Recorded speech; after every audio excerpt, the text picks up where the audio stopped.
Jadi pemahaman seseorang terhadap Al-Quran atau pemahaman seseorang terhadap Islam itu adalah hasil tafsiran dia terhadap agama Islam. Jika tafsiran dia terhadap agama Islam ini saya kritisi, itu kan hanya pemahamannya dia, bukan Islamnya itu yang saya kritisi.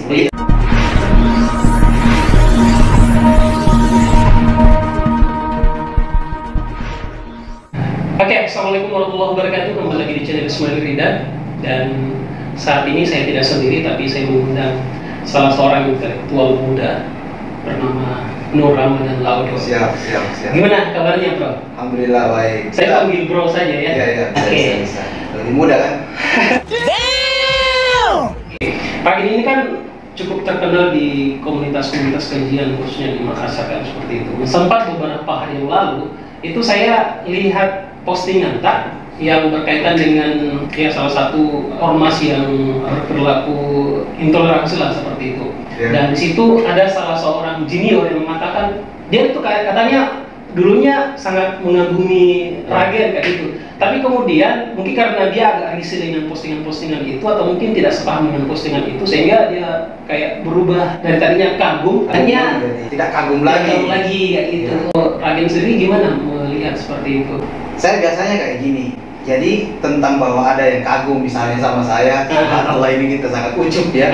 Saya misalnya kalau ketika berbicara di depan orang atau membawakan kajian itu bukan untuk dikagumi, tapi ada memang hal-hal yang ingin disampaikan, ada poin-poin yang ingin saya sampaikan kepada mereka yang insya Allah dengan itu akan membuat mereka memahami dan menjadikan itu sebagai pegangan misalnya untuk hidup. Tentang bahwa ada yang kagum itu urusan lain, itu urusannya dia. Tentang ada yang tidak kagum atau ada yang tidak suka dengan apa yang kita sampaikan, itu juga urusan dia. Kekagumannya terhadap saya tidak membuat saya besar hati, tidak membuat saya tambah manis juga, karena memang udah dari sana yang manis ya. Ketidakkagumannya dia sama saya juga tidak membuat saya kemudian jatuh atau tidak membuat saya tidak manis lagi. Jadi sebenarnya itu saya tidak, insya Allah saya tidak terganggu dengan kekaguman orang atau tidak terganggu dengan ketidakkaguman orang. Saya lagi membaca lagi postingan Ragen, nanti teman-teman akan saya tampilkan seperti apa postingannya. Sempat menyinggung bahwa sepertinya ada kesalahpahaman bahwa ketika kita mengkritik, katakan misalnya Islam dan Islamisme itu berbeda. Ketika kita mengkritik Islamisme itu bukan berarti kita mengkritik Islam atau gimana? Nah, di sini poin pentingnya sebenarnya.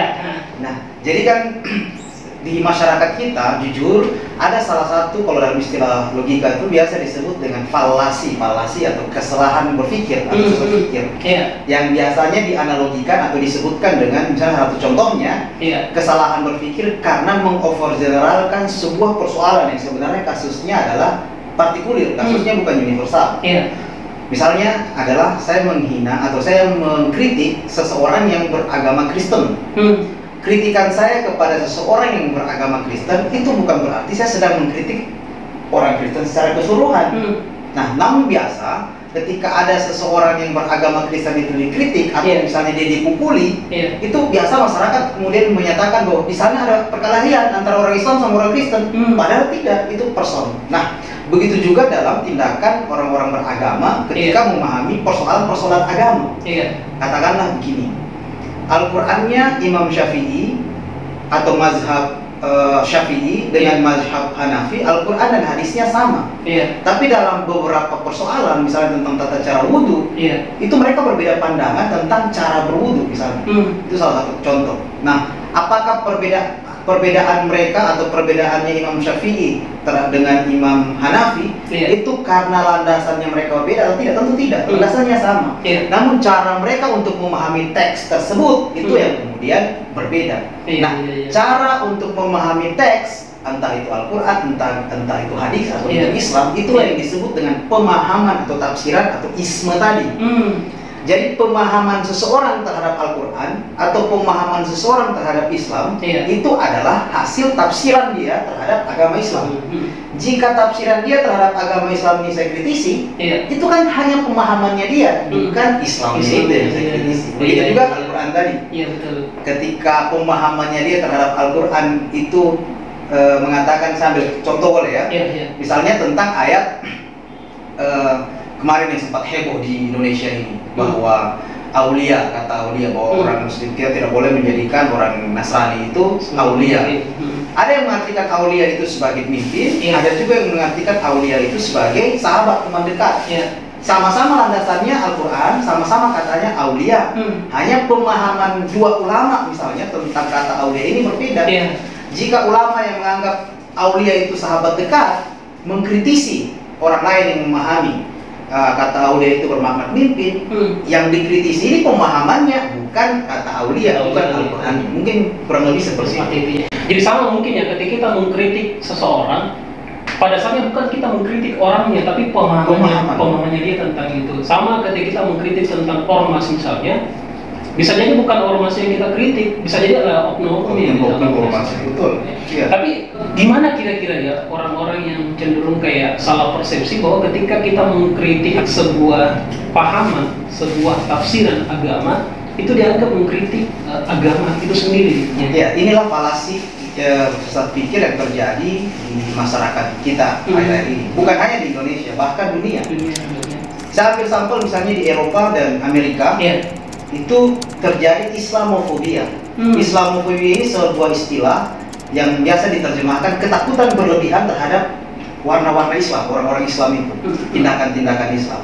Nah, kenapa terjadi Islamofobia yang di Amerika misalnya atau di Eropa? Itu karena orang-orang Barat, kita sebut saja Barat, itu tidak mampu membedakan Islam sebagai agama dan tafsiran orang Islam terhadap agamanya. Saya ambil contoh misalnya ISIS, Islamic State of Irak dan Suriah, yang ingin menegakkan Islam. Mereka punya cara dalam memahami Al-Quran seperti itu, cara dalam memahami Islam seperti itu. Mereka menganggap kesempurnaan Islamnya itu ketika mampu menegakkan sistem Islam universal. Tafsiran mereka di internal Islam pun banyak yang menolak misalnya.